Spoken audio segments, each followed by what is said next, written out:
사랑 하나 짊어지고 길 떠나고만 싶어. 바람 따라 구름 따라 거칠 것 하나 없이 같이 떠날 누군가 있으면 참 좋겠어. 외로울 때 혼자 부를 노래가 마음에 한가득 남아 있으면 좋아. 제자리에 머물면서 왜 알 수 없는 걸까. 멀리 멀리 떠나야만 왜 내가 잘 보일까.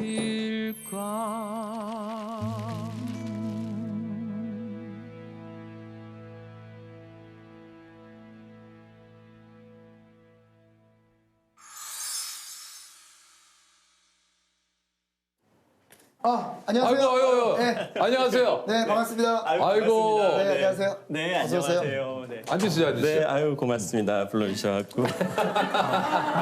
인상이 너무 좋으세요. 아유 감사합니다. 자, 소개해드리겠습니다. 네. 우리 그 사기 암 환자분들께 시간을 선물하는 서울대학교 암병원 종양내과 전문의 김범석 교수님이십니다. 아유, 안녕하세요. 안녕하세요. 반갑습니다.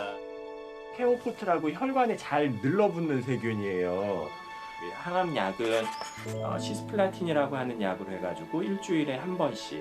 아니, 직접 좀 소개를 좀 해주시죠. 네, 저는 서울대병원 혈액종양내과에서 근무하고 있고요. 예. 김범석이라고 합니다. 종양내과가 네. 어떤 과인지 좀 설명을 좀 네. 해주신다면. 암에 대한 치료가 네. 수술, 방사선, 항암 치료 이 세 가지가 있는데요. 네네네네. 그 중에서 이제 저는 항암 치료를 담당하는 사람이고요. 아. 항암 치료라는 게 이제 약물을 이용을 해가지고 암을 치료하는 이제 그런 치료법이에요. 네네네네. 그러니까 항암 주사 놔주는 사람이라고 생각하시면 돼요. 전해질 수치는 이제 수액 주사 맞으면서 이제 어느 정도. 이제 제가 주로 보는 환자분들은 이제 사기암 환자분들이신데 안타깝게도 암이 좀 다른 데에 좀 번져 있는 전이가 돼서. 상태에서 진단받는 분들이세요. 그래서 뭐 완벽하게 뿌리 뽑고 완치하고 이제 이런 목적의 치료는 이제 어렵다고 하더라도 항암 치료하면서 암을 가진 채로 이제 오래오래 잘 살 수 있도록 도와드리는 일을 종양내과에서 하고 있습니다. 아니, 이제 저희가 슬기로운 의사생활 특집에서도 네. 그렇고 의사분들께서 좀 기피하는 쪽이 네. 이게 이제 그 흉부외과가 좀 하나라고 좀 얘기를 들었거든요. 아유, 안녕하세요. 안녕하세요. 반갑습니다. 반갑습니다. 반갑습니다. 네, 반갑습니다. 안녕하세요. 아니 그 이게 지금 흉부외과 이 지원자가 1년에 한 분 정도래요. 그죠? 네. 1년에 흉부외과 전문의 자격증을 받는 분들이 1년에 20명. 전국에 20명. 어떻습니까? 이게 맞아요. 종양내과는 좀 의사분들께 좀 아유, 저희도 이 종양내과가 네. 좀 기피하는 과 중에 하나예요. 아, 그래요? 네. 이게 좀 환자분들도 중환이 많고 좀 어려우신 환자분들도 예. 많고 아무리 치료를 잘 해도 결국에는 좀 돌아가시게 되는 경우도 많고 그러니까 전공의 선생님들이 저희 과를 전공을 잘 안 하려고 그러죠. 그래서 내과 속의 흉부외과라고 볼 수 있는 약간 그런 정도의. 여기는 또 네. 종양내과는 내과 쪽의 흉부외과입니다. 네. 많이 힘들기도 하고 또 그렇다고 뭐 개업을 할 수 있는 과도 아니니까 뭐 아주 크게 뭐 경제적인 보상을 누리는 과도 아니고 좀 그렇습니다. 네. 또 다른 없는 항암 약. 근데 그럼에도 불구하고 교수님께서 이 종양내과를 좀 선택하게 된 이유가 있을까요?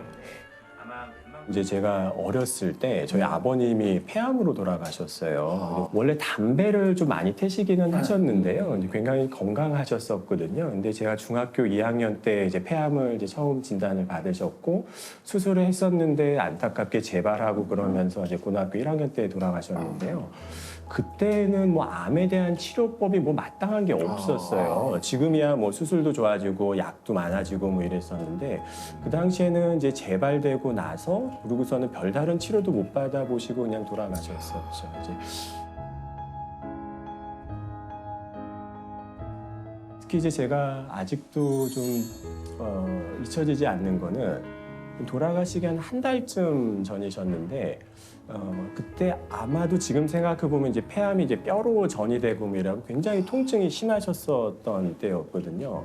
근데 너무 이렇게 통증이 너무 극심하니까 어쩔 줄을 몰라 하시더라고요. 통증 때문에 막 견디지를 못하셔가지고 어느 날은 저를 이렇게 부르시더니 제 손을 잡고서는 너무 아파서 절절 매시면서 우시는 거예요. 근데 이제 옆에서 그거를 보는데 이게 통증이 너무 심하니까 이를 그냥 항물간 입 안에서 그 빠그락거리는 소리가 날 정도로 이 통증을 꼭 참으시면서 그러셨어요. 근데 이제 그게 지금 와서 생각해 보면 진통제를 조금 충분히 썼으면 그렇게 안 될 수 있거든요. 근데 그 당시만 해도 이제 진통제를 많이 쓰지도 않았고 환자분들이 아프다고 그러면은 아유 그거 뭐 당연히 아프지 그 정도도 안 아프려고 약간 그러던 시절이어가지고 그게 참 아직도 마음속에 한으로 많이 남아요. 아버지 돌아가시던 날에도 도서관에서 공부를 하고 있었거든요.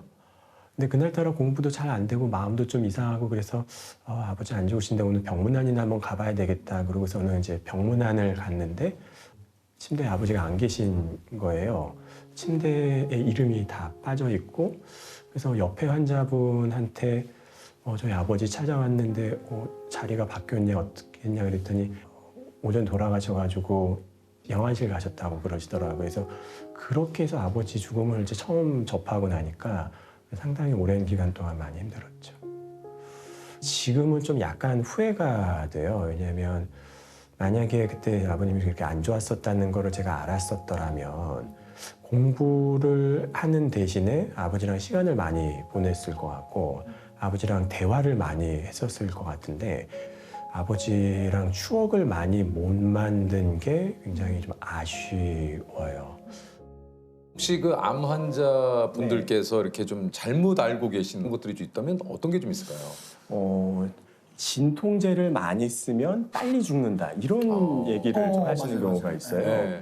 이게 엄밀히는 이 암이 나빠지고 점점 이제 커지면서 암으로 인한 증상이 심해지니까 진통제 필요량이 많아지는 건데 이거를 조금 거꾸로 생각하셔갖고 진통제를 많이 먹는 사람들 보니까 그거 얼마 못 버티시고 돌아가시더라. 진통제 많이면 빨리 죽는다 이런 오해를 하시는 경우가 있고요. 예. 그래서 이게 굉장히 통증이 심한데도 그걸 그냥 꼭 참는 분들이 계세요. 진통제 먹으면 나 빨리 죽는 거 아니냐고. 그래서 아유 제발 그렇게 생각하지 마시라. 진통 아프면은 진통제를 좀 드시라. 이제 이런 이야기를 좀 많이 합니다.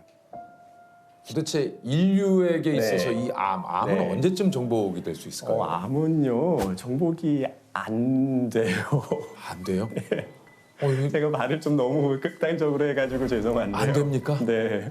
이게 암이라는 병이 기본적으로는 노화와 관련되는 병이거든요. 사람이 이제 나이가 많이 들수록 유전자가 잘 고장이 나게 되고 그 유전자가 하필이면은 이제 암과 관련되는 유전자가 고장이 나게 되면 암에 걸리는 건데요. 환자분 한 분 한 분의 개별 환자의 암은 완치가 될 수 있어도 인류가 멸망하지 않는 한 암이라는 병이 완전히 없어질 수는 없는 병입니다. 그래서 지금은 이제 평균 수명이 워낙 많이 늘어나다 보니까 암이 굉장히 많이 흔한 병이 되기도 했고 그럼에도 불구하고 굉장히 공포스러운 병이기도 하니까 도대체 우리는 암을 언제쯤 정복할 수 있을까 이런 생각을 하는 건데 약간은 저는 관점을 바꾸는 게 좀 필요하다고 생각을 해요. 암을 완전히 뿌리 뽑고 없애고 이런 거는 안 되지만 암을 가진 채로 오래오래 그냥 암과 더불어서 잘 살 수도 있는 거거든요.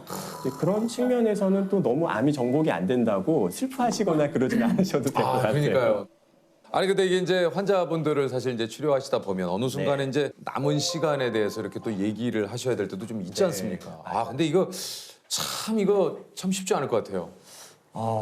여전히 어려워요. 그러실 것 같아요.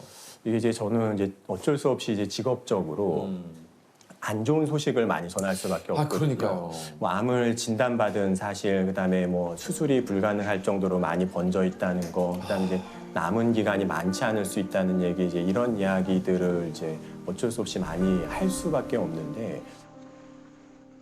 그래서 저는 그래도 가급적이면 좀 안 좋다고 하더라도 그걸 다 이제 솔직하게 다 말씀드리려고 이제 노력을 하는 편인데 그 나쁜 소식을 전할 때 제일 어려운 순간들은 저한테는 그 아이들인 것 같아요. 가끔 이제 환자분들이 40대 암 환자분들이시거나 그러면 아이들이 뭐 초등학교 고학년, 이제 중학생 이런 경우들이 있거든요. 그러면은 환자분들이랑 또 좀 얘기를 좀 해요. 아유, 좀 이제 안 좋으신데 애들도 좀 알고 있냐, 애들한테도 좀 이야기를 했냐. 그러면은 많은 경우에 내가 얘기를 해야 되는데 차마 아이들한테는 얘기를 못 하겠다는 그런 얘기들을 하세요. 그래서 어떤 때에는 가끔 이제 저보고 이야기를 해달라고 하는 경우도 있어요. 그러면 이제 따로 이제 이야기를 해주기도 하는데요. 정말 저도 입이 잘 안 떨어질 때가 좀 많이 있어요. 그렇겠죠. 네. 이제 아버지가 지금 상황이 이렇게 안 좋고 그다음에 얼마나 이제 못 버티실 수도 있고 정말 힘든 치료를 받고 굉장히 용감하게 병과 맞서 싸우고 있는 거다. 이제 이런 이야기들을 아이들한테 하는데 아이들이 잘 이해하는지는 잘 모르겠어요. 네. 아, 이게 지금이 좀 어렵습니다. 예, 진짜 너무 네. 너무 어려울 것 같습니다. 네.